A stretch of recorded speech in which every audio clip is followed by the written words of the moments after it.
بسم الله الرحمن الرحيم اللهم صل على محمد وآل محمد. اعوذ باللہ من الشیطان اللعین الرجیم. بسم اللہ الرحمن الرحیم. الحمد للہ وکفا وسلام علی عبادہ الذین اصطفیٰ. درود بھیجئے محمد علیہ.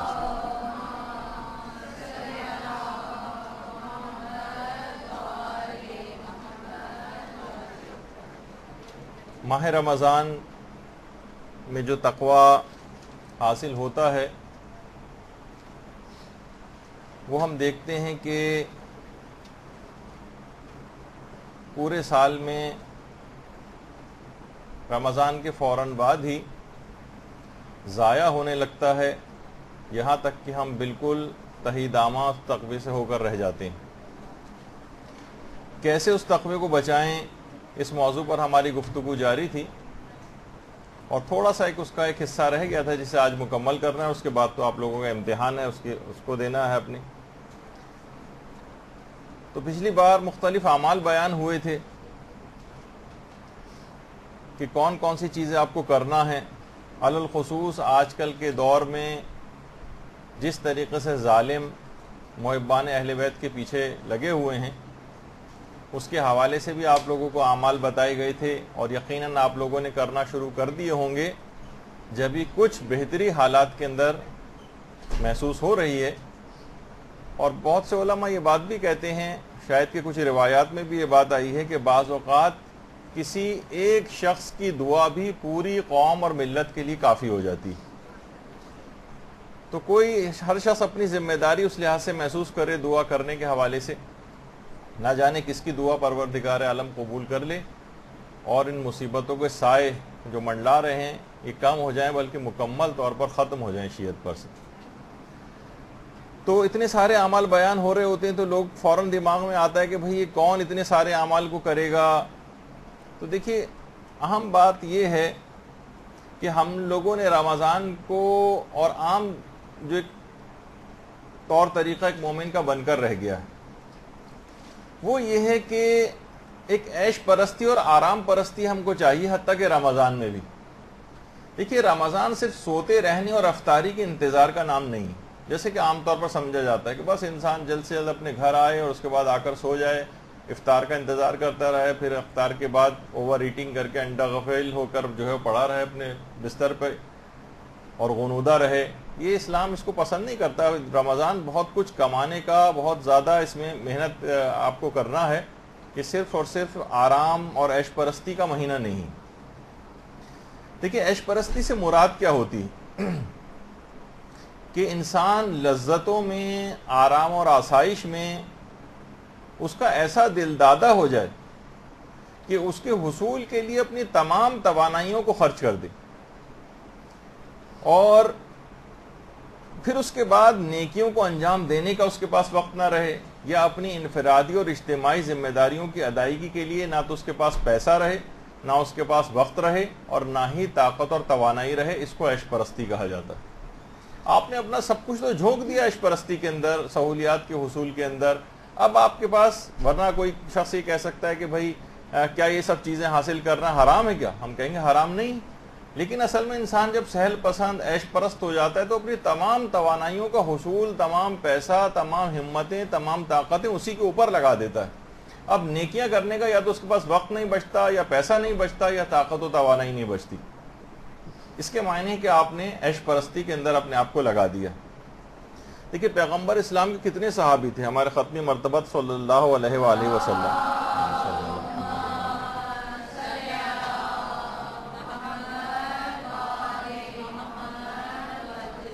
بہت سے ایسے تھے جن کا مالی بیک گراؤنڈ عیش و عشرت کے حوالے سے بہت زیادہ ایسا تھا کہ پوری زندگی انتہائی ناز و نام میں پلی ہوئی تھی. مصعب ابن عمیر انتہائی عیش و آرام، جس وقت اسلام قبول کیا اور اس سے پہلے کے حالات کہ ایک عیش و آرام والے ماحول سے آئے. اس طرف بہترین لباس مصعب پہنا کرتے تھے روایتوں کے اندر. اس حد تک ہے کہ مکے کی گلیاں ان کے لباس کی خوشبو سے معطر ہو جاتی تھیں جہاں جہاں سے مصعب گزرتے تھے.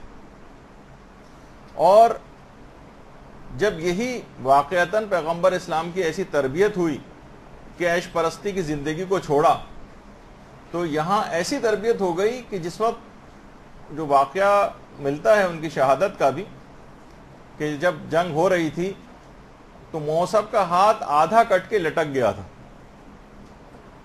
اچھا وہ حائل ہو رہا تھا لڑائی میں، تو پاؤں سے اس ہاتھ کو پکڑ کے جھٹکا دے کے الگ کر کے اسے دور پھینکا تھا، اور پھر اسی ایک ہاتھ سے لڑتے لڑتے جام شہادت نوش کیا تھا.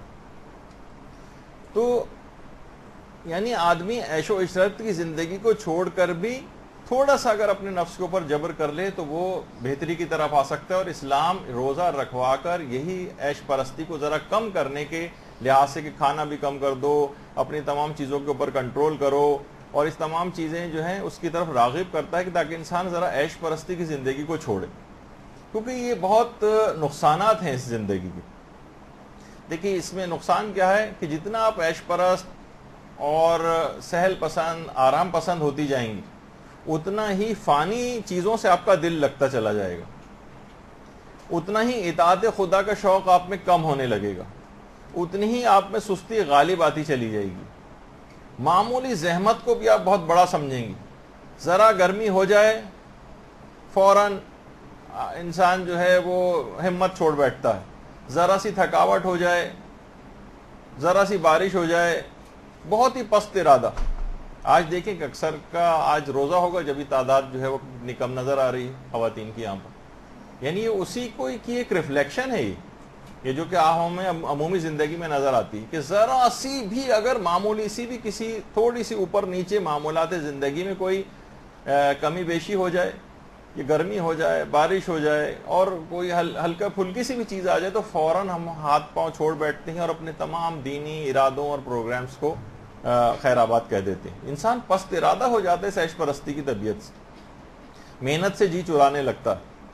نوجوان ہمارے ہم دیکھتے ہیں کہ مانگنے اور اس کے اوپر ان کا زیادہ انحصار بعض اوقات ہونے لگتا ہے، اور باقاعدہ اگر کبھی جاب بھی کسی کو دلوائی جائے تو وہ جاب میں اتنی دلچسپی نہیں لیتا جتنا آپ سے پیسے لینے میں مثلا دلچسپی لینے لگتا. تو دیکھیے انسان کو جب اس کے پاس پیسہ آتا ہے، کچھ ہوتا ہے، تو عیش پرستی کی زندگی کی طرف جاتا ہے.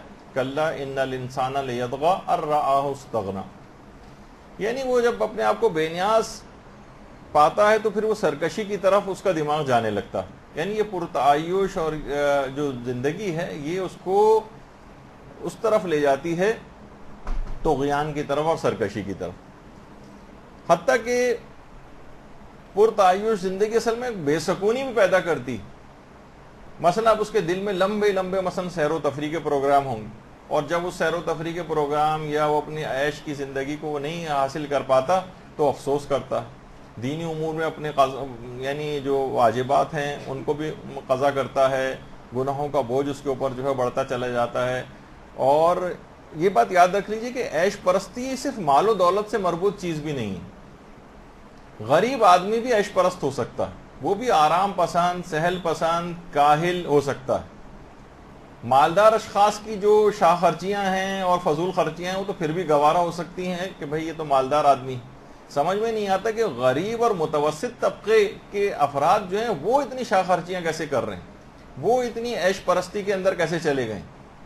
ان کی شادیاں، ان کی سالگرہیں، ان کی رسمیں، ان کی مہندیاں، ان کی دعوتیں موویوں میں جس طریقے سے لٹانا، نہ صرف یہ کہ بہت افسوسناک ہے بلکہ ناقابل برداشت بھی. یعنی امیر آدمی کی تو چیز پھر بھی سمجھ میں آتی ہے، غریب اور متوسط طبقے کے لوگ اس کے اندر امیروں کی دیکھا دیکھی کیوں اس میں انوالو ہو رہے ہیں.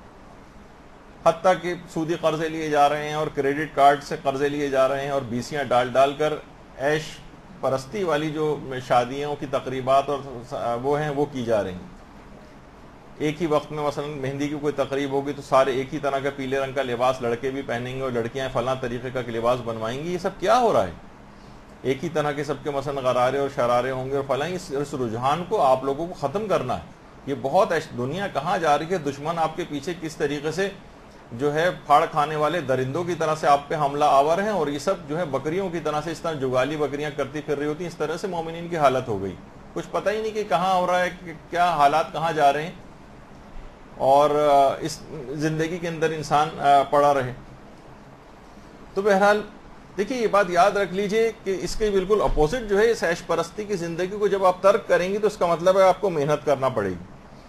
دیکھیے یہ بھی اس کا ایک پیغام ہے. ماہ رمضان سے تقویٰ جو آپ کو محفوظ کرنا ہے وہ کچھ محنت کر کے کرنا پڑے گا. یہ اس طرح کی زندگی کے بالکل لاپرواہانہ زندگی، عیش و عشرت والی، سہل پسندی والی، کون قضا نمازیں پڑھے، کون فلاں چیز کرے، کون ڈراموں کو ترک کرے، یہ سب کی سہل پسندی اور عیش پرستی والی چیزیں دیکھیں کچھ کر کے آپ کوئی مقام حاصل کر سکتی. دین کے لیے کچھ کر کے انعام کی توقع کریں، بغیر کچھ کیے نہ کریں.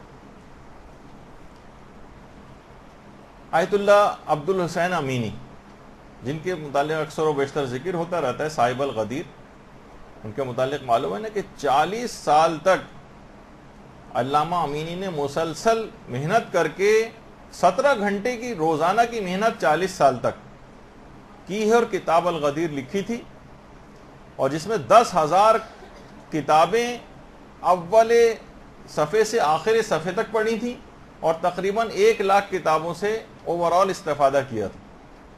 کتنا وقت لگا ہوگا. پھر انڈیا بھی اس سلسلے میں گئے تھے اور انڈیا میں بھی ان کی کافی اس لحاظ سے پذیرائی ہوئی تھی. انڈیا کے مومنین ان کو بڑا ویلکم کہا تھا. بہت کچھ تقریبات اور پروگرامز کے اندر جو ہے بلائے بھی جاتے تھے وہاں پر. تو اس حد تک جیسے کہ ان کے متعلق مشہور ہے، بار بار ظاہر ہے ہر دفعہ اس کا تذکرہ کرنا پڑے گا کہ کسی نے پوچھا کہ انڈیا کا موسم کیسا تھا تو کہنے لگے کہ مجھے معلوم نہیں موسم کیسا تھا. تو صبح کو جاتا تھا اور رات کے 12 بجے جو ہے وہ واپس آتا تھا.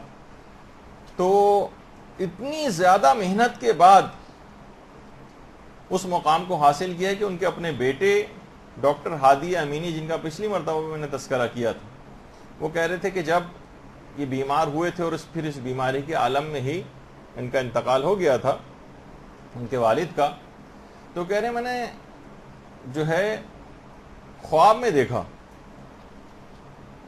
دیکھا کہ میرے والد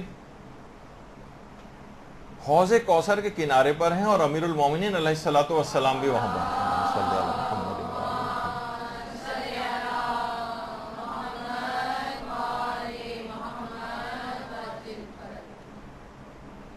وہ آ رہے ہیں، لوگ آ رہے ہیں ان کے پاس. امیر المومنین حوض کوثر سے پانی نکالتے ہیں، لوگوں کے چلوں میں ڈالتے ہیں جس سے لوگ سیراب ہوتے ہیں. یہاں تک کہ میرے والد علامہ امینی کی باری آئی. انہوں نے مولا نے اپنے ہاتھ سے حوض کوثر کا شیریں پانی علامہ امینی کو پلایا اور اس کے بعد ایک جملہ کہا، بیض اللہ وجہک کما بیضت وجہی. جس طرح خدا نے میرا چہرہ روشن اور نورانی کیا ہے، اسی طرح اللہ تمہارا بھی چہرہ روشن اور نورانی کرے. اللہم صلی علی محمد و آل محمد.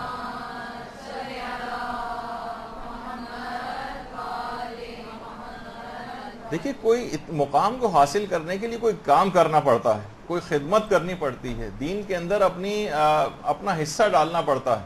اس کے لیے عیش پرستی کو، یہ بھی آرام سے ایسی پوزیشن میں تھے کہ عراق یا ایران کے اندر اطمینان کے ساتھ جو ہے وہ رہ سکتے تھے، لیکن ملکوں سفر کیا، کتاب خانوں کی خاکیں چھانی. 40 سال تک سوچئے کہ جب اتنی محنت کی ہوگی تو گھر والوں کو کتنا وقت اتنا نہیں دے پائے ہوں گے کہ جتنا دینا چاہیے تھا.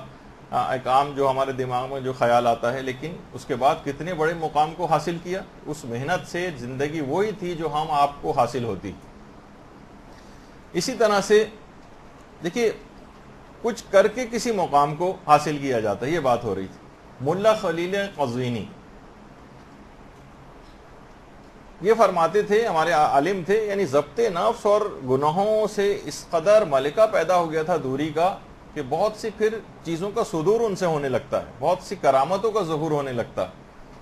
تو وہ خود فرماتے تھے کہ خدا نے حضرت داؤد کے ہاتھ میں لوہے کو نرم کر دیا تھا. کہا وہ تو پیغمبر تھے، میں ایک بندہ ناچیز ہوں، نہ تو پیغمبر ہوں بلکہ ایک حقیر بندہ ہوں خدا کا، لیکن اس کے باوجود بھی خدا نے مجھے ضبط نفس اور ریاضت و محنت جو میں نے سلسلے میں کی ہے، اتنی کرامت مجھے عطا فرما دی کہ میں لوہے کو اپنی دونوں انگلیوں سے توڑ کے دکھا سکتا ہوں. اور ایک لوہے کی پلیٹ رکھی ہوئی تھی، اپنی 2 انگلیوں کی مدد سے اس کو لوہے کی پلیٹ کو توڑ دیا. تو دیکھیں گناہوں سے دوری، کچھ محنت، اور اب اس زندگی کو پر آسائش زندگی کو ترک کرنے کے حوالے سے پھر یہ سب چیزیں حاصل ہوتی ہیں۔ رمضان کے بعد بھی دیکھیے اگر آپ کو تقوی بچانا ہے تو ایک چیز کے اوپر آپ کو اور عمل کرنا پڑے گا، اور اتنی اہم چیز ہے اور اتنی فائدہ مند ہے کہ شاید ہی اس سے زیادہ کوئی اہم اور فائدہ مند چیز ہو، وہ ہے بہترین اور نیک اور صالح دوستوں کا آپ انتخاب کریں۔ ایسی سہیلیاں آپ اپنی تلاش کریں، مرد حضرات ایسے دوستوں کا انتخاب کریں۔ دیکھیے جو خود نیک اور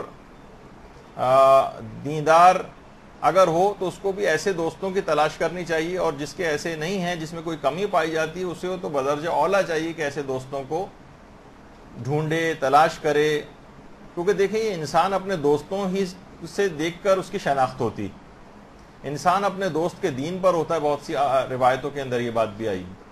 آپ اگر نہیں کوئی سہیلی آپ کی نگاہ میں، آپ کو مرد حضرات کے کوئی ایسا دوست نہیں ہے، تو باقاعدہ ڈھونڈیے جو علم میں بہتر ہو، عمل میں اچھا ہو۔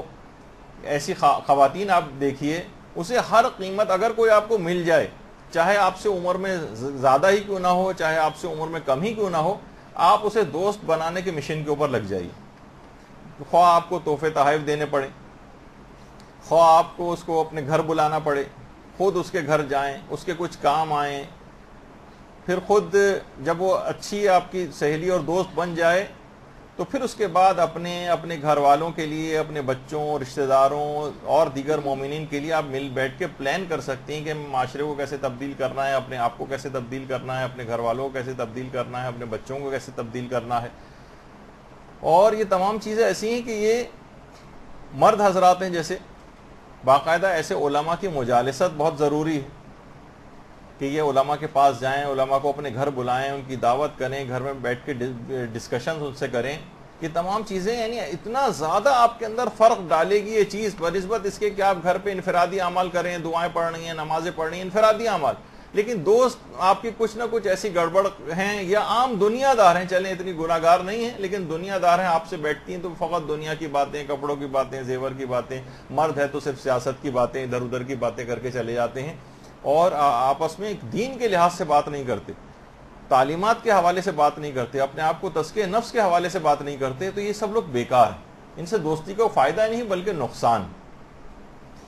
تو دیکھیں کردار سازی کے حوالے سے مردوں کے لحاظ سے بھی کہ ان کے علماء کے پاس جائیں، بیٹھیں، یہاں پر بھی ہوتا ہے، ہمارے مولانا غلام علی وزیری صاحب اکثر ان کا درس نہیں بھی ہوتا تو یہاں پر آ جاتے ہیں، اور یہاں پر اکثر گھنٹوں بیٹھے رہتے ہیں، اور اپنی معرفت کی باتیں، اپنے ذاتی تجربات، علماء مجتہدین نجف کے واقعات ادھر ادھر سناتے ہیں کہ ماحول ایک بنتا ہے اور اس کا پھر اثر ہوتا ہے۔ تو مجالست جو ہے وہ کافی ضروری ہے۔ تو کہا جاتا ہے نا کہ دیکھیے اگر مشک بیچنے والے کے پاس، خوشبو بیچنے والے کے پاس انسان اگر بیٹھے تو یا دو ہی صورتیں، یا تو خوشبو کو خرید لے گا یا کم سے کم اس کے پاس سے ضرور خوشبو آنے لگے گی اتنی دیر جو وہاں پر اس کی دکان پر جا کر بیٹھا۔ کہا جاتا ہے نا کہ یک زمانہ صحبت با اولیاء بہتر از 100 سالہ طاعت بیریا، یعنی کسی بھی اچھے شخص کے پاس جو ہے وہ اس کی صحبت میں وقت گزارنا 100 سال کی ایسی عبادت سے بہتر ہے کہ جس میں ریاکاری کا نام و نشان نہ ہو، اس سے بھی کہیں زیادہ بہتر ہے تھوڑا سا وقت اس کے ساتھ لگانا۔ دیکھیے عام طور پر اگر کوئی شخص ڈاکٹر بنتا ہے تو کیا گھر پہ کوئی کتابیں ڈاکٹری کی پڑھ کے بن سکتا ہے؟ نہیں، اس کو ان اپنے جیسوں کے ساتھ، ان میڈیکل کے افراد کے ساتھ، ان طالب علموں کے ساتھ 5-6 سال گزارنا پڑتے ہیں، ان کے ساتھ رہنا پڑتا ہے کہ ان کے ساتھ رہ کر اتنا کچھ پڑھ لے، اور پھر اس کے بعد اس کو ڈگری دی جاتی ہے، پھر فوراً ہی وہ علاج کے قابل نہیں ہوتا، بلکہ علاج کرنے کے، بلکہ پھر وہ ہاؤس جاب اس کو کیا جاتا ہے، سینئر ڈاکٹرز کی مصاحبت اور مجالست اس کے ساتھ کروائی جاتی ہے کہ ان کے ساتھ رہ کر سیکھے۔ کیوں آخر کہا جاتا ہے کہ مساجد کے اندر نماز پڑھنے کا ثواب بہت زیادہ ہے؟ کیوں کہا جاتا ہے؟ کیونکہ وہاں پر نیک لوگ وہاں پر آتے ہیں، نیک لوگوں کی مصاحبت وہاں پر ہوتی۔ تو دیکھیے پہلے ہوتا تھا خاندانوں کے اندر بھی جو ہے وہ بزرگ ہوتے تھے، حکمت آمیز باتیں کرتے تھے، لوگ ان کے پاس جا کر ٹھہرتے تھے۔ اب بزرگ اس سے خالی ہو گئے ہیں، روحانیت بھی ان کے پاس نہیں ہے، معلومات دینے کے حوالے سے بھی کچھ نہیں ہے، بلکہ بچے ہی ان کو سکھانے کی پوزیشن میں آ گئے ہیں۔ بزرگ اکثر بے تربیت نظر آتے ہیں گھروں میں، بے عمل ہیں، بے علم بھی ہیں۔ تو دیکھیے اگر انسان کی صحبت صحیح نہیں ہوگی، مثلا آپ کی سہیلیاں اچھی نہیں ہیں یا دنیا دار طرح کی ہیں، مرد حضرات ہیں ان کے بھی دوست اب اسی طرح کے ہیں، تو دیکھیے وہ کہا جاتا ہے نا کہ اگر آپ چور کے ساتھ رہیں گے تو خواہ آپ چوری نہ کریں تب بھی کچھ نہ کچھ ہیرا پھیری کرنے ہی لگیں گے. جھوٹے کے ساتھ رہ کے اگر آپ جھوٹ نہیں بھی بولیں گے بالفرض، اول تو ہونے کا بہت امکان ہے جھوٹا، لیکن نہیں بھی اگر ہوں گے تو کم سے کم مبالغہ اور اس طرح کی چیزیں کرنے کے آپ عادی ہو جائیں گے.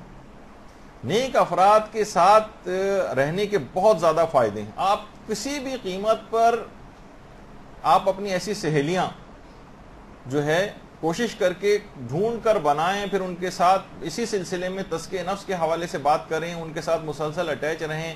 کوئی آپ کی اندر کوئی کمی بھی ہوگی تو اس کی مدد سے دور ہوگی، اس کے اندر کوئی کمی ہوگی آپ کی مدد سے دور ہوگی، دونوں ایک دوسرے کی غلطیوں کو بھی پوائنٹ آؤٹ کریں گے، اصلاح کریں گے. حتیٰ کہ جو مصلح اور بہترین دوست ہوتے ہیں وہ اپنے رشتہ دار، اپنے جو دوست ہوتے ہیں، دوستوں کے رشتہ دار، ان کے بچے، ان کے متعلق بھی خیر خواہی کا جذبہ رکھتے ہیں کہ ان کا بھی کوئی عمل غلط نہ ہو، ان کے ساتھ بھی یہ نہ ہو، اس کو امر بالمعروف کریں گے، نہیں یہ طریقہ کار صحیح نہیں ہے، آپ یوں کر لیجئے وہ کر لیجئے. تو بہت فرق پڑتا ہے. تو یہ ماہ رمضان سے حاصل شدہ تقوی کسی اچھے نیک اور بہترین دوست کے ساتھ مسلسل اگر انسان رہے یا چند ایسے دوست بنا لے، ایک گروپ آپ خواتین کا ایسا بنا لیں، ایک دوسرے کو بلائیں، ایسے پروگرام رکھیں، گھروں پہ میٹنگ رکھیں، کچھ تو آگے خدا کے لیے آگے بڑھیں. ورنہ وہیں پر کولو کے بیل کی طرح سے جو ہے بس وہی مخصوص رٹے رٹائے کچھ اعمال آپ انجام دیں گے، اس کے بعد پھر وہی پرانی زندگی پہ لوٹ جائیں گے. جیسے میں نے پچھلی دفعہ کہا تھا 100 سال بھی اگر رمضان کے اسی طرح سے آ کر گزر جائیں تو کوئی رتی برابر تبدیلی واقع نہیں ہوگی. تو کچھ نہ کچھ تو کرنا پڑے گا. دیکھیے کیوں دیندار افراد سے شادی کرنے کا حکم ہے کہ دیندار کوئی شخص ہو یا کوئی دیندار عورت ہو، ان کا ہر وقت کا ساتھ ہوتا ہے. نیک صحبت جو ہے وہ ضروری ہوتی ہے کہ کسی نیک انسان کے ساتھ رہے تو ایک دوسرے کی کمیاں دور ہوتی ہیں اور ایک دوسرے کے نقائص کے اوپر جو ہے وہ اس لحاظ سے نگاہ ہوتی ہے. یہی وجہ ہے کہ ہمارے چوتھے امام زین العابدین علیہ الصلوۃ والسلام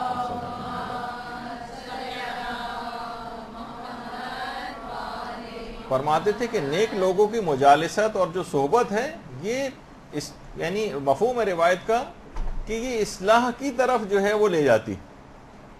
انسان اس کی اپنی بھی اصلاح ہو جاتی، ان کے ساتھ رہ کے عمل کے اندر بہت تبدیلی اس کے واقع ہو جاتی. اور بہت سے افراد جو اس طرح کے نیک افراد ہوتے ہیں بہت زیادہ ان کے ساتھ رہنا بھی ضروری نہیں ہوتا. بعض کا اتنا زیادہ طبیعتوں میں نفوذ ہوتا ہے کہ بہت کم مدت میں بھی وہ دوسروں کو تبدیل کر سکتے ہیں. تو اور اسی طریقے سے اگر کوئی برا دوست ہے تو کہ پاک و پاکیزہ دودھ کا پورا ایک برتن وہاں پہ رکھا ہوا اور ایک قطرہ اس کے اندر جو ہے شراب کا گر جائے یا پیشاب کا گر جائے تو پورے کے پورے دودھ کو نجس کر دے گا. رمضان بہت سو کا تو آج سے شروع ہو گیا، کچھ کا کل سے شروع ہوگا. دیکھیے رمضان کے شروع ہونے سے پہلے یہ ہے کہ انسان لوگوں کے حقوق واپس کرے. یہ ایک بہت اہم بات ہے.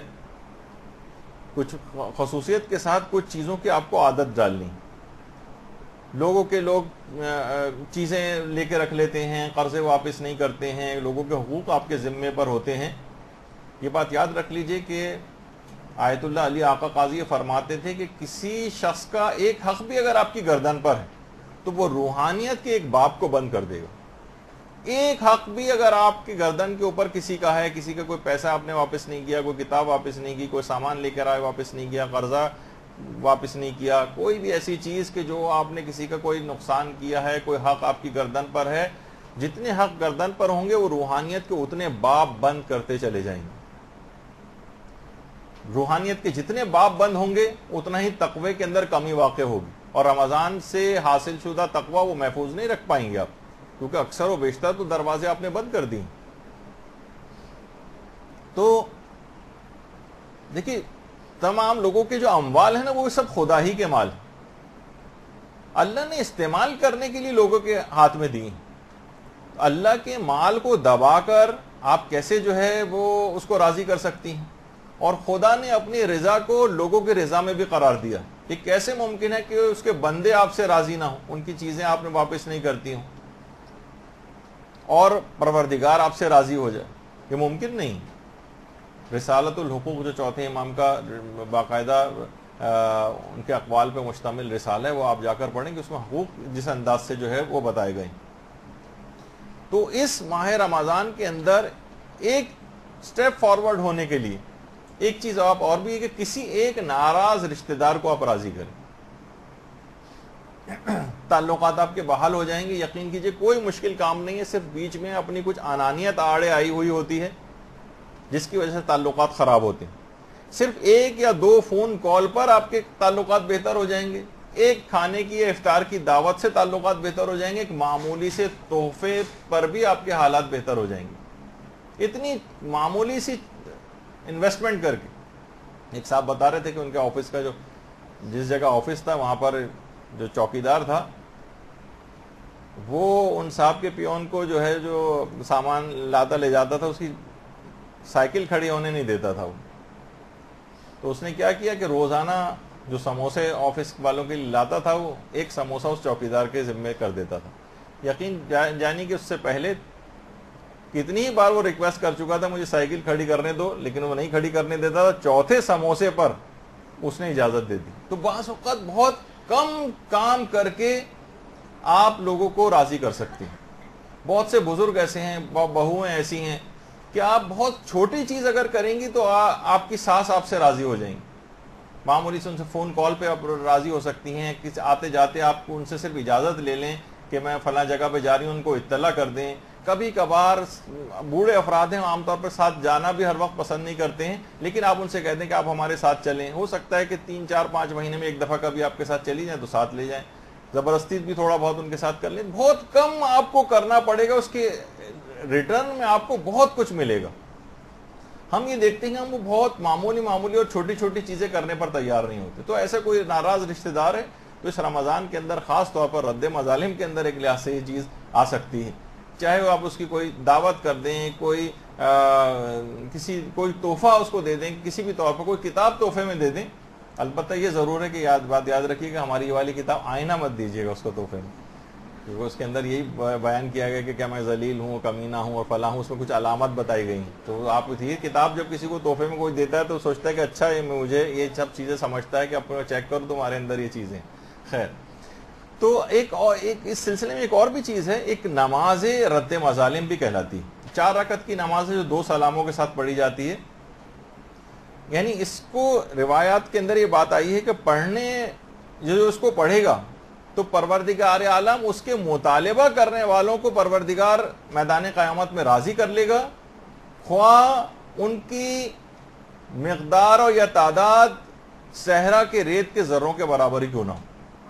اور اس کو پڑھنے والا ہی جو 4 رکعتی اس طرح کی نمازیں جو 2 رکعت کر کے پڑھی جائے گی، اس کو یہ پڑھنے والا ان افراد کی جماعت میں شامل ہوگا کہ جو سب سے پہلے جنت میں جانے والوں میں سے ہوگا. تو بہرحال ایک یہ ہے کہ انسان کو چاہیے کہ ہر مہینے کم سے کم یہ والی اگر یہ نماز رد مظالم ہے، باقی آپ تفصیل تو اس کے اندر پڑھتی رہیں گی، کتابوں کے اندر بھی یہ مل جائے گی جو مستحب نمازوں کی جو کتابیں ہیں. تو دیکھیے اس کے اندر اچھا اسی طرح سے رد مظالم کوشش کریں گے. دیکھیے جو حقوق گردن کے اوپر رہتے ہیں نا، اس سے دیکھیے روحانیت کے ابواب بند ہوتے ہیں اور تقوی کے اندر مسلسل کمی ہوگی. وہ آپ کو تقوی ایک لحاظ سے اس طرح کہا جاتا ہے نا، گوند لگا دی جائے کسی چڑیا کے پروں پہ تو اڑ نہیں پائے گی. کچھ پر کاٹ دیے جائیں تو جانور جو پرندہ جو اڑ نہیں پاتا ہے. تو وہ والی کیفیت ہو جاتی ہے اس کے اندر کہ اگر لوگوں کے حقوق آپ کے ذمے ہیں تو آپ اس سے آگے بڑھ نہیں پاتے. تو رد مظالم کے کچھ پیسے جو بھی آپ کی حیثیت کے مطابق ہوں وہ آپ صدقہ کیا کریں. اور اس کے اندر بس اس میں یہ کہ سارے مجتہدین احتیاط واجب لگائیے کہ رد مظالم کرتے وقت یا صدقہ کرتے وقت آپ حاکم شرع یا اس کے نمائندے کی اجازت لے لیں. حاکم شرع یا اس کے نمائندے کی اجازت تقریباً سارے ہی مجتہدین احتیاط واجب اس میں لگاتے ہیں اور کہتے ہیں کہ اجازت لینی چاہیے اور یہ بات ضروری ہے. اور آیت اللہ وحید خراسانی یہ فرماتے ہیں کہ نہ صرف یہ کہ اپنے لیے رد مظالم دیا جائے بلکہ مرحومین کی طرف سے بھی آپ رد مظالم دیا کریں. مرحومین کی طرف سے رد مظالم. دیکھیے بہت ساری چیزیں ایسی ہیں کہ جو صاحب معرفت افراد ہیں وہ یہ بات کہتے ہیں کہ بعض ہماری ایسی مشکلات ہوتی ہیں جو ختم ہونے والی نہیں ہوتی یا جس کا کوئی حل نظر نہیں آ رہا ہوتا. تو یہ بات یاد رکھ لیجئے کہ ہمارے کچھ مرحوم آباء و اجداد ہو سکتا ہے کہ ان کے کچھ اعمال ایسے ہوں جن کے اثرات نسلوں کے اندر نمودار ہوتے ہیں.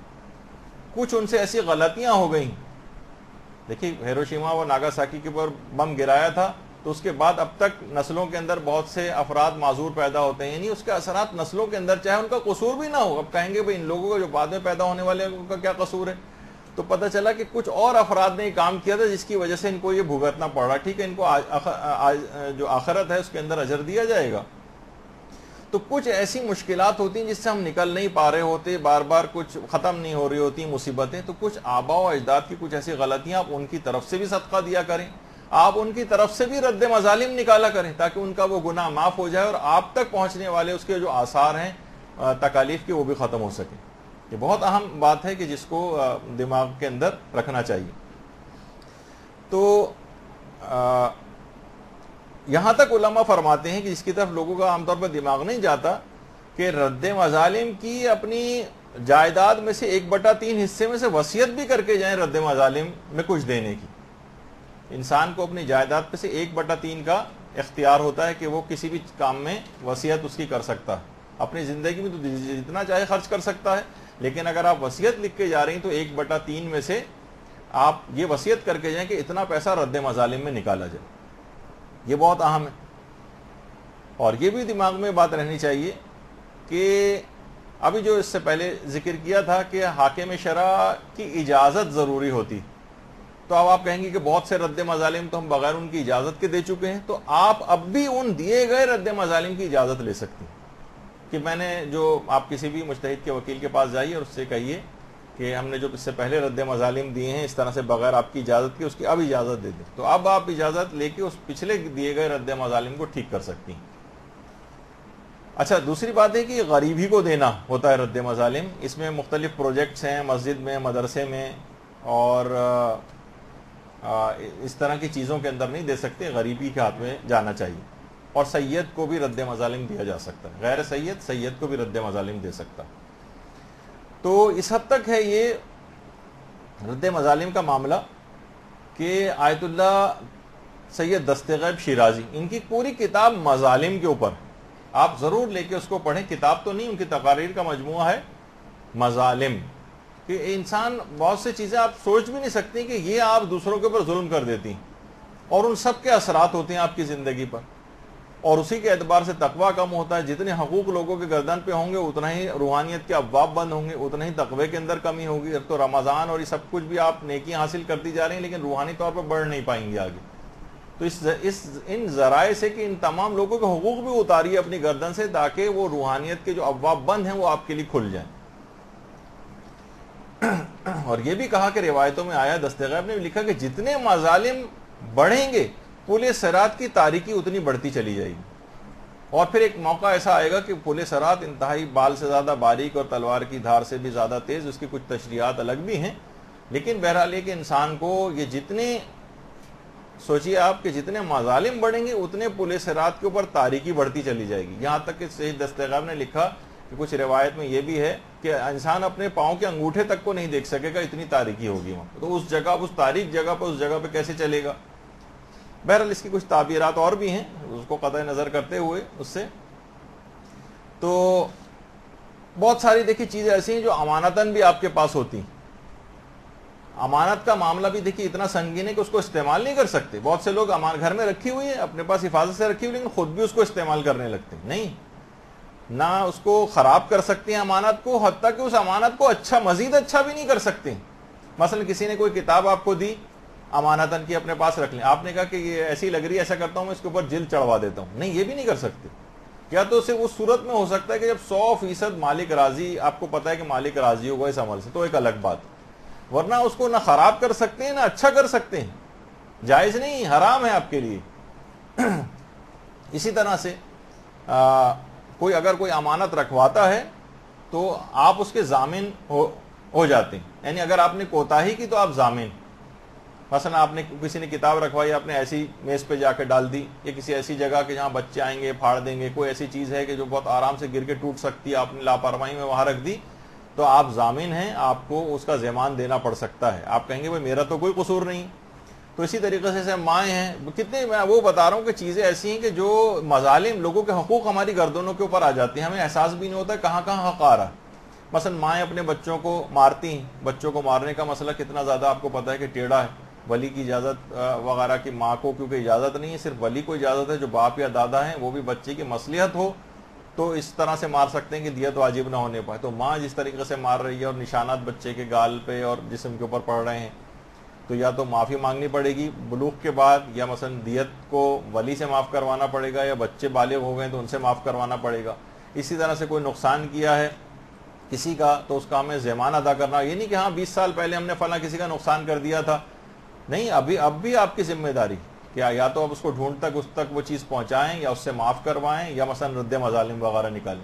کتنی آرام سے ہوتا ہے. ہم یہ دیکھتے ہیں کہ لوگ عام طور پر گاڑیاں چلا رہے ہوتے ہیں، کسی جگہ کوئی گاڑی کھڑی کی اسے ٹکراتے ہوئے چلے گئے، ڈینٹ ڈالتے ہوئے چلے گئے، کوئی اور اس کو نقصان پہنچاتے ہوئے چلے گئے، اس کا شیشہ ٹوٹ گیا مثلا اور تیزی سے گاڑی بھگاتے ہوئے چلے گئے، کوئی دیکھنے والا نہیں ہے. تو یہ سب چیزیں ایسی ہیں کہ ان سب چیزوں کے آپ مسئول اور ذمہ دار ہو جاتے ہیں، چھوڑ نہیں سکتے ہیں. اور اتنی سب چیزیں بڑھتی چلی جاتی ہیں پچھلی زندگی میں، جب تک آپ پورا نہیں کریں گے اس سے گناہ بھی لکھے جاتا رہتا ہے کہ آپ نے اس تک حقیقی مالک تک وہ چیز کیوں نہیں پہنچائی. تو یہ تمام چیزیں ایسی ہیں کہ دیکھیے ساری باتیں جتنی بھی چیزیں ہیں، جب بھی علماء ایک جملہ بیان فرماتی ہیں کیسے آپ کو پتہ چلیں گی. ضروری ہے کہ سیرت معصومین کا مطالعہ لازمی طور پر آپ کرتی رہیں تاکہ آپ کو یہ پتہ چلتا رہے کہ کس موقع پر ہمارے ائمہ نے کیا کیا تھا، تو وہی موقع جب آپ کے سامنے آ جائے تو آپ کے سامنے ایک لاہ عمل رہے. بعض اوقات یہی ہوتا ہے نا کہ ہم نے کیونکہ مطالعہ بہت کم ہے لوگوں کا، بلکہ ہے ہی نہیں، ختم ہے. اور جب سے کمپیوٹر وغیرہ آئے ہیں تو لوگ کتابوں سے اور ہی دور ہو گئے ہیں. وہ تو اچٹتی پچٹتی غلط سلط معلومات، وہ جو اس کے اوپر جو دوسرا ان کو پیسٹ کر دیتا ہے، جو فیس بک کے اوپر ادھر ادھر لے جا کے دیکھ لیتے ہیں، سوچتے ہیں بس یہی بات صحیح ہے جو اس کے اندر کہی جا رہی. ڈس انفارمیشن اس وقت عراق کے لحاظ سے جتنی زیادہ پھیلائی جا رہی ہے، باقاعدہ پورے مشن اس کے اوپر کام کر رہے ہیں، بڑے بڑے نشریاتی ادارے بالکل غلط انفارمیشن آپ لوگوں تک پہنچا رہے ہیں، لیکن لوگ کیا ہیں، خوفزدہ اور دہشت زدہ ہو کر اس لحاظ سے بیٹھے ہوئے ہیں کہ جو وہ کہہ رہے ہیں بس اس کے اوپر ہمیں وہ کرنا ہے. تو دیکھیے بہت ساری چیزیں ایسی ہیں کہ اپنا ذاتی اور حقیقی مطالعہ اپنے سورسز سے وہ آپ حاصل کریں. یہی وجہ ہے کہ علماء فرماتے ہیں کہ کم سے کم اگر ممکن ہو سکے تو جیسے بہار الانوار ہے، اس میں اگرچہ ساری کتابیں تو نہیں، 10-11 جلدوں کا ترجمہ ہوا ہے، لیکن وہ آپ پڑھیں. اور آیت اللہ علی آقا قاضی جو فرماتے تھے وہ تو کہتے تھے کہ تاریخ اسلام کو ہر مومن کو کم سے کم پیغمبر اسلام کی ولادت سے لے کر 260 ہجری تک کم سے کم ضرور مطالعہ کرنا چاہیے.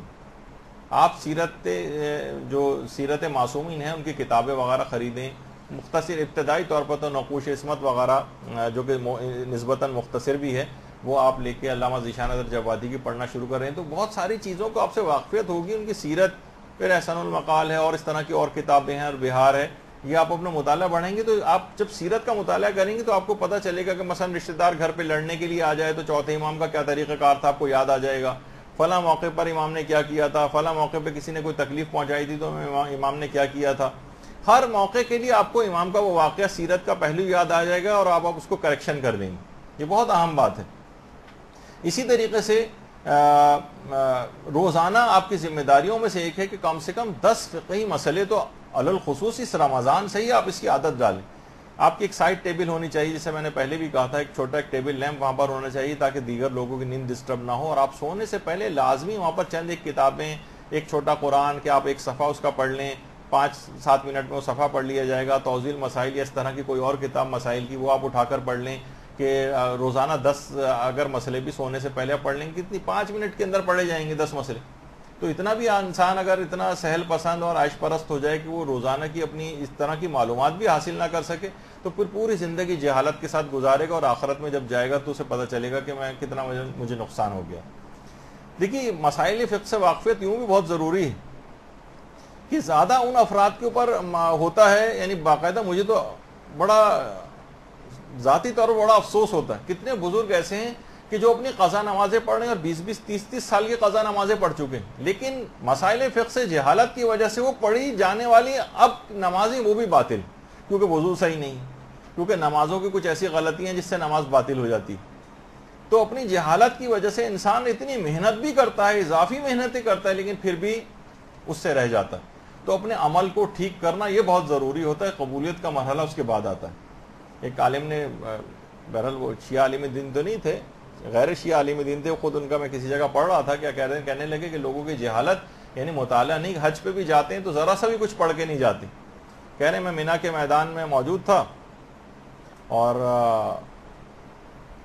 میں مرد حضرات بھی بیٹھے ہوئے تھے، خواتین بھی بیٹھی ہوئی تھیں، میں جاتے ہوئے کہہ کے گیا کہ آپ سب لوگ اپنا حلق کروا لیں، پھر میں آتا ہوں تھوڑی دیر میں، پھر ہم آگے کے مسائل بتائیں گے آپ۔ واپس آیا تو مردوں کے ساتھ تمام عورتیں بھی گنجی ہو کر بیٹھی ہوئی تھیں۔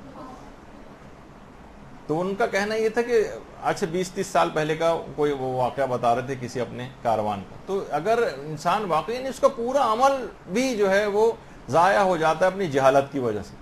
انہی صاحب نے وہ دوسرا واقعہ بھی اپنے کتاب کے اندر لکھا ہے کہ کسی کو ہم نے دیا کہ ان کو کچھ پڑھنے کے لیے پڑھنا آتا ہے، تو طواف کی دعائیں وہ شخص پڑھ رہا تھا اور اس کا ترجمہ بھی پڑھتا جا رہا تھا۔ تو کہتے لوگوں کو اس سے اندازہ لگائیں کہ وہ پڑھتا ہوا جا رہا ہے طواف کی دعائیں، اور اس کے آخر میں لکھا ہوا تھا جہاں طواف کی دعائیں ختم ہو رہی تھیں، اس میں آخر میں نیچے لکھا ہوا تھا ریاض سے چھپی۔ کتابوں کے لکھا ہوتا ہے نا کہاں سے چھپی ہوئی، تو سارا مجموعہ بھی طواف کے دوران ایک ساتھ مل کے آواز میں لگا کہہ رہا ہے ریاض سے چھپی۔ تو اب مسئلہ یہ کہ کہنے جہالت کی وجہ سے، یعنی انسان کا کوئی عمل انجام بھی دے رہا ہوتا ہے بغیر معرفت کے، اسے کچھ پتہ ہی نہیں میں کیا پڑھ رہا ہوں، کیا فائدہ کیا ہے ان کا۔ تو یہ بہت ضروری ہے کہ انسان اپنے مطالعے کو بڑھائے، اپنے علم کو بڑھائے، مسائل کی معلومات کو بڑھائے۔ اور دیکھیے یہ بھی بہت اہم بات ہے کہ اگر کسی کو مثلا اس کی وضو صحیح نہیں ہے، نمازیں صحیح نہیں ہیں، بہت سارے افراد ہم جو یہاں پر آپ نہیں بیٹھے ہوئے دوسری جگہوں بیٹھ کے سنتے ہیں، وہ کیوں آخر یہ نہیں کرتے مثلا کسی 1 مہینے کے لیے 2 مہینے کے لیے فقط، ساری زندگی کے لیے نہیں کہہ رہے، کسی بھی ایک دینی طالب علم کو، ایک عالم کی باقاعدہ کوئی ان سے جو ہے ٹیوشن پڑھ لیں۔ کسی طالب علم خود نہیں جا سکتے تو گھر پہ بھی بلوا سکتے ہیں، ورنہ اب تو اسکائپ اور اس کے اوپر بھی پڑھانے کی جو ہے وہ بہت سہولیات ہو گئی ہیں، لوگ اس سے بھی استفادہ اس وجہ سے کہ جتنے بھی یہ سب چیزیں ایجادات ہیں ان سے بھی آپ استفادہ کریں۔ کتنی دیر لگے گی، کتنے ٹائم لگے گا؟ مہینہ بھر لگے گا آپ کا وضو اور نماز اور واجبات وغیرہ کو ٹھیک ہونے میں، 2 مہینے لگ جائیں گے، اس سے زیادہ تو نہیں لگے گا نا۔ پھر تو معلومات اور جتنی بھی بڑھاتی رہیں، لیکن کم سے کم آپ کی بیسک جو عبادات ہیں وہ تو ٹھیک ہو جائیں۔ تو لوگ ہم یہ دیکھتے ہیں کہ فینسی گیجٹس اور جتنے بھی یہ ہیں، ایک سے ایک ان کے پاس موبائل فون ہیں اور ایک سے ایک کمپیوٹر ہیں اور لیپ ٹاپ ہے اور پتہ نہیں کیا کیا چیزیں ان کے پاس اس لحاظ سے ہوتی ہیں، اور آئی پیڈس ہیں اور کیا کیا ہیں، لیکن جہاں دین کا معاملہ پیسہ خرچ کرنے کا آتا ہے وہاں پر ہم اچانک سے کنجوسی دکھانے لگتے ہیں۔ مثلا آپ گھر پہ اچھا سا ایک انٹرنیٹ کنیکشن جو ہے وہ لیں، مثلا کمپیوٹر پہ اسکائپ پہ پڑھنے کے لیے، تاکہ آواز نہ رکے، کچھ نہ ہو، پتہ چلا وہی آپ نے 250-300 والا پیکیج لیا ہوا ہے اور اس کے اندر کوئی چیز ہو ہی نہیں پا رہی ہے، باقی آپ ہر چیز کے اوپر اسراف پہ اتنا پیسہ خرچ کر رہے ہیں، لیکن جو واقعتاً خرچ کرنے والی جگہ ہے وہاں پر خرچ نہیں کر رہے۔ تو اب آپ دیکھیں کہ پروردگار عالم کو دیکھیے، صحیح عبادت مطلوب ہے، فارمیلٹی والی عبادت مطلوب نہیں ہے۔ کتنی ایسی چیزیں اب تو دیکھیے دیکھا جائے تو واقعتاً جہالت کا کوئی عذر بھی آپ کے پاس نہیں رہا ہے، بلکہ کسی کے پاس بھی نہیں رہا، ایسا جو دور آ گیا۔ کتنے دینی مدارس ہیں اور ان کی کتنی ویب سائٹس ہیں، خود ہمارے تھوڑے عرصے بعد انشاءاللہ بہت اچھے انداز میں ایک ویب سائٹ لانچ ہونے والی ہے مدرسے کی بھی۔ اسی طریقے سے مثلا ویڈیو چینل ہیں، اور اس کے علاوہ مختلف جو ہیں فیس بک وغیرہ کے جو ہے اکاؤنٹس ہیں وہ بھی ہیں، جس سے آپ مسائل فقہ وغیرہ بہت پابندی کے ساتھ آپ کو روزانہ بھی اگر آپ اس کو ورک گردانی اس کی اگر اس لحاظ سے کریں ان پیجز کی، تو آپ کو کافی معلومات اس سے مل سکتی ہیں۔ اسی طرح سے مثلا مولانا شہریار آبادی کی shiaViews.com کر کے ایک ویب سائٹ ہے باقاعدہ، اور مسائل فقہ بہترین، یعنی پوری توضیح المسائل انہوں نے ماشاءاللہ اس کے اندر بہت اچھے انداز میں پوری توضیح المسائل کو درس کی صورت میں اس کے اوپر ڈالا ہوا ہے، آپ اس کے اوپر جا کر سن سکتی ہیں۔ بہت آپ کو کہیں کہ جناب غسل کے فلاں مسئلے ہمیں سمجھ میں نہیں آ رہے ہیں، آپ جائیں ان کے سیکشن کے اندر باقاعدہ غسل والے اس کو کلک کر دیں، آپ سمجھ لیں مسئلوں کو، وہ پوری توضیح المسائل کو انہوں نے اس کے اوپر ڈال دیا ہے، بہت اچھا ہے۔ اسی طریقے سے مثلا جو درس فقہ ہے، درس اخلاق ہے، یہ آپ جو ویب سائٹس ہیں ان کے اوپر جا کر باقاعدہ سن سکتی ہیں۔ ضروری نہیں لوگ جو آج کل عدیم الفرصتی کے بہانے لیتے ہیں، ہمارے پاس ٹائم نہیں ہے اور آنے جانا میں مشکلات ہو گئی ہیں، حالات بھی صحیح نہیں ہے، تو گھر میں مدرسہ چل کے آپ کیا آ گیا ہے۔ اسی طریقے سے ویڈیوز ہیں کتنی اس کے اوپر، مولانا صادق حسن صاحب کی بے شمار اس کے اوپر ہیں، آپ پورے درس فقہ، درس اخلاق سب کچھ ان کے جو ہے سن سکتی ہیں۔ صادقحسن.com کے نام سے ان کے انآفیشیل پیج بھی ہے جس کے اوپر سارے ان کے دروس جو ہیں وہ موجود ہیں۔ کتنے اچھے اچھے اور دینی مدرسے ایسے ہیں جن کے اپنے پیج آپ باقاعدہ تحقیق کریں، نکالیں، ان کو ایڈ کریں، ان کے اوپر گاہے بگاہے جا کر دیکھیں، ہر چیز موجود ہے، کتابیں موجود ہیں، DVDs بھی حتیٰ کہ اویلیبل ہیں، ہر کچھ تو موجود ہے۔ دیکھیں ہمارے ساتھ ایک اور بھی بڑا مسئلہ ہے کہ میں نے پچھلی مرتبہ بھی کہا تھا کہ بچوں کے سلسلے میں والدین کو ہم دیکھتے ہیں کہ دینی معاملات کے اندر ان سے بخل کرتے ہیں، پتہ نہیں میکڈونلڈ اور KFC اور کیا کیا ہزاروں روپے مہینے کے ان کے اوپر خرچ کرتے ہیں، لیکن جہاں اس کو کوئی اس طرح کی کوئی چیز آئے، کوئی کتابیں لینی ہو، کوئی DVDs لینی ہو، کوئی اسٹیشنری، اس میں کبھی بھی بخل نہ کریں، ان کو بہترین سے بہترین چیز، بلکہ ٹیچر بھی اگر کوئی ان کے اوپر آپ لگوا رہے ہیں دینی تعلیم کے لیے، تو چاہے زیادہ پیسے خرچ کرنا پڑے اس کے لیے کوالٹی والا ٹیچر لگوائیں۔ دیکھیں مارکیٹ میں تو بہت سارے افراد ہیں نا جو بالکل ابتدائی دینی طالب علم ہیں، وہ بھی ہیں، اور جو ان سے اچھی کوالٹی جو علم کے اعتبار سے بڑھ گئے ہیں۔ اب ظاہر ہے کہ جو آدمی جس کا اسٹیٹس ہوتا ہے آپ کو اس کے مطابق اس کو ایک حق محنت جو ہے وہ دینا پڑے گا کہ آپ کے اوپر اتنا وقت جو ہے آپ کے بچے کے اوپر وہ لگا رہا ہے۔ تو اس معاملے میں دیکھیے بالکل بھی بخل نہ کریں، یہ دین کا معاملہ ہے کیونکہ، اور جب یہ روایتوں کے اندر بھی کہ اپنے کانوں کو واعظ و نصیحت اور تعلیمات اہل بیت سے انسان آراستہ رکھے، باقاعدہ اپنے کانوں کو مسلسل اس کے اندر، کیونکہ نفس دیکھیے آپ کے بہکانے کے لیے آپ کے پیچھے لگا ہوا ہے، شیطان آپ کے پیچھے لگا ہوا ہے، بری عادتیں جو بار بار گناہ کرنے کی وجہ سے راسخ ہو گئی ہیں ہمارے اندر وہ ہوا ہے۔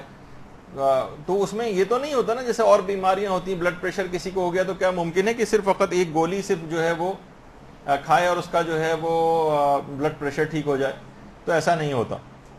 مولا بھی اپنے صحابی سے کہا کرتے تھے کہ مجھے کچھ واعظ و نصیحت کرو، وہ پریشان ہو جاتا تھا، وہ حیران ہو جاتا تھا کہ مقام جاتا تھا، لیکن یعنی دماغ میں یہی بات اس کو کہی جاتی تھی کہ بھائی جو بات یعنی واعظ و نصیحت کو سننے میں ہے، یعنی جو اسلام نے حکم دیا کسی یعنی خاص مصلحت کی وجہ سے دیا ہے کہ سننے سے بڑا اثر ہوتا ہے۔ آغا علی پناہ اشتہار جی جو الٹے ہاتھ پہ جو ہیں، ان کا درس اخلاق قوم میں بڑا مشہور تھا۔ یہ اس حد تک ہوتا تھا کہ یہ بیٹھتے تھے ممبر پہ آ کے اور رونا شروع کر دیتے، حتیٰ کہ بعض اوقات پورا درس ہی روتے روتے ختم ہو جاتا تھا۔ یعنی بہت فرق پڑتا ہے درس اخلاق وغیرہ کے اندر جانے سے، اور کچھ علماء باقاعدہ یہ بات فرماتے ہیں کہ درس اخلاق ایسے درس اخلاق بھی ہوا کرتے تھے کہ لوگ اپنے حال پر اس طرح سے دہاڑے مار مار کر روتے تھے جیسے کوئی جوان کی میت سامنے رکھی ہوئی اور کوئی جو ہے ماں اس کے اوپر، کوئی بوڑھی ماں اس کے اوپر جو ہے وہ رو رہی، اپنے حال کے اوپر ان درس اخلاق کو سن کر لوگوں کی ایسی حالت ہو جایا کرتی تھی۔ اور افسوس اب یہ ہوتا ہے کہ ہماری آنکھ سے ایک آنسو کبھی اپنی حالت زار اپنے گناہوں کو یاد کر کے نہیں نکلتا۔ دیکھیے کتنے ہمارے علماء ایسے ہیں کہ آیت اللہ سبزواری، سید عبدالعالی سبزواری، ان کے متعلق ملتا ہے کہ بہت سارے خود فرماتے تھے کہ مکاشفات عرفانیہ کے دوران توفیق الہی کے طفیل ایک دفعہ میں نے کربلا کے مناظر میں سے ایک منظر کا مشاہدہ کیا تھا، اور اس کے بعد سے پھر خود وہ کہتے تھے کہ جب بھی وہ منظر میری نگاہوں میں آتا ہے تو میں کانپ جاتا ہوں اور بے اختیار دہاڑے مار مار کے رونے لگتے تھے، یہاں تک کہ آیت اللہ سید عبدالعالی سبزواری اس وجہ سے بھی اور گناہوں کو یاد کر کے واعظ و نصیحت کی باتوں کو سن کر رو رو کے آنکھیں ضائع ہو گئیں، بینائی کھو بیٹھے تھے اپنی۔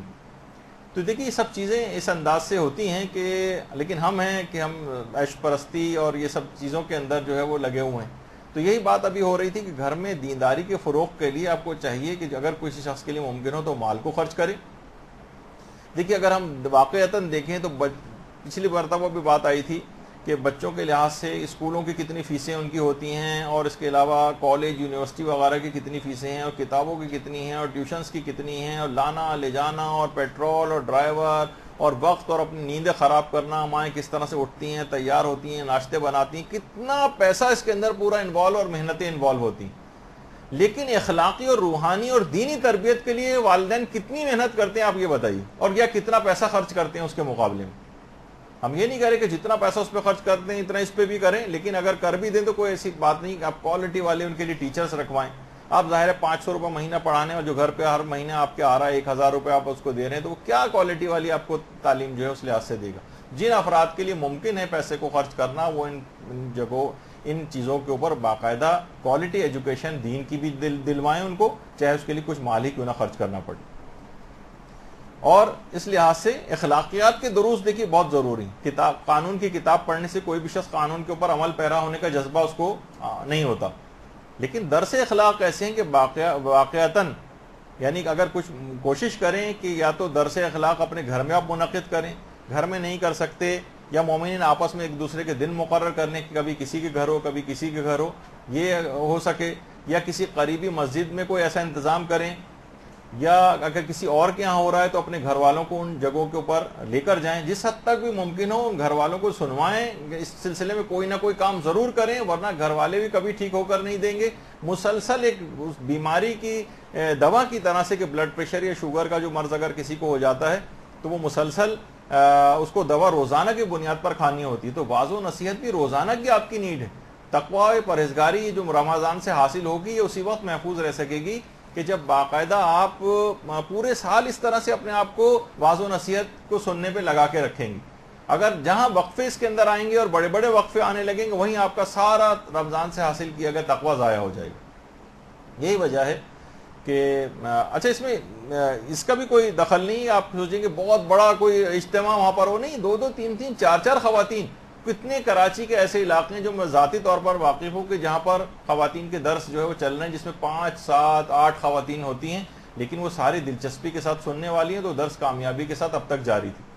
تو بہرحال اس لحاظ سے اگر آپ دیکھیں تو یہ آپ اپنے گروپ بنا لیں 5 کا 7 کا، اور گھر کے اندر چھوٹے چھوٹے صرف چائے پلا دیں، کچھ سموسا رکھ دیں، کوئی اس طرح کی چیز ہو کہ بسکٹ وغیرہ، اس کے ساتھ خاطر تواضع، گھر میں ایک برکت بھی رہے گی، لوگ تبدیل بھی ہوں گے اور خود بخود تمام برکات آپ کو حاصل رہیں گے اور پورے سال تقوی بھی محفوظ رہے گا۔ دیکھیے ابتدا سے ہم دیکھتے ہیں کہ مولانا صادق حسن صاحب قبلہ کتنا ان کا اس وجہ سے بھی تذکرہ آتا ہے کہ جب بالکل دروس کا رواج بھی نہیں تھا تب سے درس دینے شروع کر دیے تھے، یہاں تک کہ مجھے خود یاد پڑتا ہے کہ ہم لوگ نجفی لائبریری جاتے تھے اور وہاں کھلتی بھی نہیں تھی لائبریری، اور وہاں سیڑھیوں میں بیٹھ کے آدھے 1 گھنٹے انتظار کرتے تھے۔ اس زمانے میں 3 کیسٹ سے زیادہ ملتے بھی نہیں تھے، وہ بڑی مشکل سے 3 کیسٹ سے ریلیز کرواتے تھے، سن کے لکھ کے پھر واپس کرتے تھے، پھر نئی چیزیں لے کر آتے تھے، تو بڑا ایک بہت فرق پڑتا تھا۔ یعنی آپ واقعتاً روزانہ کی بنیاد پر اگر آپ درس وغیرہ کو سننا شروع کریں، اپنے اندر بہت بڑی آپ تبدیلی جو ہے وہ محسوس کریں گے۔ مستقل مزاجی کرنی پڑے گی، اس میں کوئی جلد بازی کا مظاہرہ نہ کریں اور نہ ہی اس میں کوئی مایوس ہونے کی کوئی ضرورت، بس پابندی سے اس کو جاری رکھیں آپ۔ اور خاص بات ایک اور آپ کو اس کا خیال کرنا ہے کہ اپنے وقت کو ضائع ہونے سے ہر صورت میں آپ کو بچانا ہے۔ دیکھیے وقت وہ سرمایہ ہے کہ جس کے قدردان جو ہوتے ہیں وہ ہر میدان میں فاتح بن جاتے ہیں۔ اس کو چند کوڑیوں کے مول لٹانے والے، ٹی وی ڈراموں اور اس کے اوپر فضولیات اور لغویات کے اندر اور غیر ضروری تقریبات کے اندر ضائع کرنے والے یہ ہر میدان میں نقصان اٹھاتے ہیں۔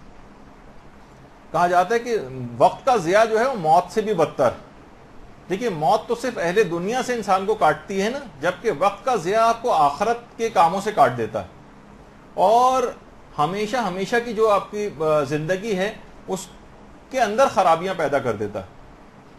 تو ہم دیکھتے ہیں کہ چاہے عورتیں ہوں، مرد ہوں، بچے ہوں، بڑے ہوں، بوڑھے ہوں، جوان ہوں، سب وقت ضائع کر رہے ہیں، بہت زیادہ وقت ضائع کر رہے ہیں، حتیٰ کہ ہم دیکھتے ہیں کہ دیندار اور بعض صاحبان علم بھی اپنے وقت کو ضائع کرتے نظر آتے ہیں، یعنی جو اس طرف متوجہ نہیں۔ ہم لوگ دیکھ رہے ہیں مسلسل، آپ سب کو بھی نگاہ میں ہوگا کہ لوگ موبائل فونوں کے ہاتھوں کھلونا بن گئے۔ موبائل فون سے وہ نہیں کھیل رہے، موبائل فون ان سے کھیل رہا ہوتا ہے۔ جیسے اکثر ہم دیکھ رہے ہوتے ہیں کہ بہت سے لوگ کتا لے کے جا رہے ہوتے ہیں تو یہ سمجھ میں نہیں آ رہا یہ کتے کو لے کے جا رہے ہیں یا کتا ان کو کھینچ کے لے جا رہا ہے، بعض اوقات ہوتا ہے نا آپ کو نظر آ رہا ہوتا ہے۔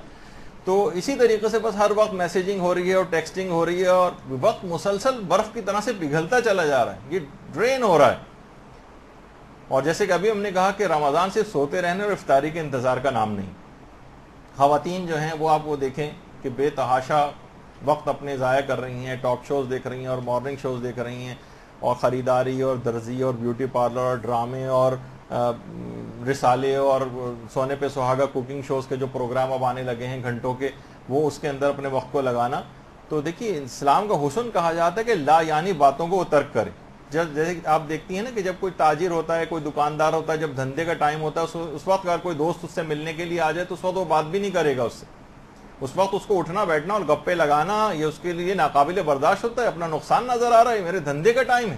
تو بھائی آپ کا بھی یہ جو دنیا کے اندر آپ کو بھیجا گیا پروردگار نے علم حاصل کرنے کے لیے، اپنی آخرت کو کمانے کے لیے، یہ آپ کے دھندے کی جگہ ہے، یہاں پہ کیوں آپ اپنے وقت کو اس طریقے سے ضائع کر رہے ہیں؟ تو یہ آپ خاص طور پر پھر جب موقع ایک ایسا آئے گا کہ جب موت آپ کو پتہ ہے کہ اچانک آ جاتی، اگر اس لحاظ سے کتنی خواتین کتنے افراد ہیں کہ جو ہمارے درمیان میں بیٹھے ہوتے تھے اور آج نہیں. ہمارے مدرسے کی ایک طالبہ آتے کا اب دنیا میں نہیں، یہیں آپ لوگوں کے ساتھ بیٹھا کرتی تھی. آپ لوگ جب ممکن ہو تو آہستہ آہستہ اس کے لیے درس سننے کے دوران ہی آپ اس کے لیے سورہ فاتحہ بھی پڑھ دیجیے گا کہ ہم آپ کے اور ہمارے درمیان میں جو ہے موجود تھی. لیکن اب نہیں. تو کیا تیاری ہم نے اس کی ہے؟ ہر قدم بڑھتا ہوا موت کی طرف جا رہا ہے. تو اسی طرح سے کبھی اسی طرح سے کنارے پر ہمارا بھی جنازہ قبر کے قریب میں رکھا ہوگا، اس وقت ہم کو احساس ہوگا کہ ہم کتنا وقت ضائع کر کے آ گئے. تو دیکھیے جتنے بھی گناہ ہیں یہ سارے کے سارے اللہ اور آپ کے درمیان ایک دیوار کو کھڑی کر رہے ہیں. ہر گناہ دیوار کی ایک اینٹ بن جاتا ہے اور یہ حجابات بن جاتا ہے اور حائل ہو جاتا ہے. اس کے لیے ضروری ہے کہ آپ روزانہ خاص طور پر اس رمضان کے اندر بھی استغفار کریں. استغفار کی اہمیت بہت زیادہ ہے. استغفر اللہ و اتوب الیہ باقاعدہ تسبیحات پڑھنے کے لحاظ سے بھی ہے. آیت اللہ کشمیری وہ جو مبتدی طالب علم ہیں ان کو کم سے کم کہتے تھے کہ 1001 مرتبہ تو روزانہ استغفار پڑھا کرو. بالکل ابتدائی دینی طالب علم جو کہ آپ بھی کا بھی جن میں شمار ہوتا ہے، 1000 سمجھے 10 تسبیح استغفار کی روزانہ، بلکہ 1001. وہ کہتے تھے کہ جب ایام تعطیلات ہوتی ہیں جو اور دیگر بھی مصروفیات ہوتی تھیں تو ایام تعطیلات میں 30,000 مرتبہ استغفار روزانہ پڑھتا تھا. آیت اللہ کشمیری فرماتے 30,000 دفعہ روزانہ. اور اسی طریقے سے روزانہ دیکھیے استغفار بھی کرنا ہے اور روزانہ کی بنیاد پر علم حاصل کرنا ہے. روزانہ کی بنیاد پر. اور کوشش کریں کہ اب تو خیر موقع نکل گیا کیونکہ پچھلی دفعہ ہی ہمیں یہ بتانا تھا کہ بیمار اور خواتین جو پچھلے رمضان کے اپنے مخصوص ایام کے لحاظ سے روزے نہیں رکھ سکی ہیں وہ اس رمضان سے پہلے ضرور رکھیں ورنہ کفارہ تاخیر واجب ہو جاتا ہے. یہ پچھلی دفعہ آپ کو ہدایت دینی تھی لیکن وہ بالکل سمجھیں اب تو ٹائم ہی اس کا بہرحال گزر گیا ہے کہ روزہ رکھنے کے حوالے سے آپ لیکن جن لوگوں کا بھی آج موجود ہوگا. اسی طرح سے ایک اور چیز ہے جو اس رمضان میں آپ کو ایک نیکی کا عادی بننا، وہ نماز شب. اب بھی عادی نہیں بنیں گی، رمضان کے مہینے میں اس کی عادی نہیں بنیں گی تو کب بنیں گی؟ وہ آپ اس کا کہ نماز شب کے عادی کیسے بنے اور اس کی جو چیزیں ہیں وہ بھی آپ کی خدمت میں درس ہو چکا ہے. تو دیکھیے شاید یہ آپ کا آخری رمضان ہو. انسان بلکہ ہر شخص اپنے رمضان کو آخری رمضان قرار دے. اس رمضان سے عہد کریں کہ اس بار سرسری انداز سے ہم اس رمضان سے نہیں گزریں گے اور تمام برکات کو کشید کریں گے اور خود کو ہم پروردگار عالم سے معاف کروا لیں گے اور سارا سال اس رمضان سے جو ہم نے تقوی کو حاصل کیا اس کی حفاظت کرتے ہوئے گزاریں گے. دیکھیے ہمیں معصومین کی ان ہدایات کے اوپر عمل کرنا ہے اور صحیح شیعہ ہونے کا ہمیں ثبوت دینا ہے. دیکھیے شیعہ ہونا کوئی جعلی ٹائٹل نہیں، جیسے کوئی 100 پاؤنڈ کا کوئی مچھر پہلوان ہو اور اس کو ہیوی ویٹ کبھی چیمپئن کا کبھی اس کو جو ہے وہ ٹائٹل نہیں دیا جا سکتا. رکشہ ڈرائیور کو آپ جو ہے جہاز کا پائلٹ نہیں قرار دے سکتے. اسی طریقے سے شیعہ کا لفظ بھی، جب بھی شہید متحرک جملہ کہا کرتے تھے کہ ہم نے اہل بیت پیغمبر کے شیعہ اور ان کے محب ہونے کو اپنی اسلامی ذمہ داریوں سے فرار کا وسیلہ بنا لیا. ہم صرف یہ ان کا نام لے کر اسلامی ذمہ داریوں سے فرار چاہتے ہیں، اس کے اوپر عمل کرنا نہیں چاہتے. اس وجہ سے فقط ان کا سوچتے ہیں نام لینے سے کام چل جائے گا. نہیں، دیکھیے جو رمضان ہے، یہ جو روزہ ہے، یہ آپ کے اخلاص کا امتحان.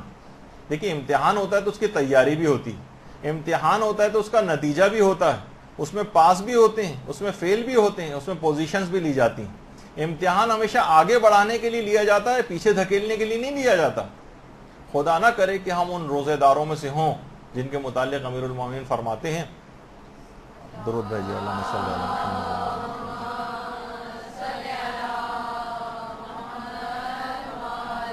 کہ کتنے ہی روزے دار ایسے ہیں جن کو ان کے روزے سوائے بھوک اور پیاس کے کچھ نہیں ملتا اور کتنے ہی شب زندہ دار ایسے ہیں جن کو شب بیداری سے سوائے بے خوابی کے کوئی فائدہ ان کو حاصل نہیں ہوتا. تو بہرحال اب آج سے آپ کو عہد کرنا ہے کہ بہترین رمضان ہم گزاریں گے جو پچھلے تمام رمضانوں سے الگ اور جداگانہ ہوگا. اس سے حاصل شدہ تقوی کی ہم پورے سال حفاظت کریں گے تاکہ قرآن میں پروردگار کی جو ایک لحاظ سے آرزو ہے لعلکم تتقون، شاید تم اس رمضان کے روزے رکھ کر متقی و پرہیزگار ہو جاؤ، تو پروردگار کی اس توقع کو ہم پورا کر سکیں. اور اسی دعا پر ہم اپنا اختتام کرتے ہیں. وصلی اللہ علی محمد وآلہ الطیبین الطاہرین. اب اللجل اللجل يا مولا اللجل اللجل اللجل اللجل ماستر اللجل اللجل اللجل يا صاحب السماء اللجل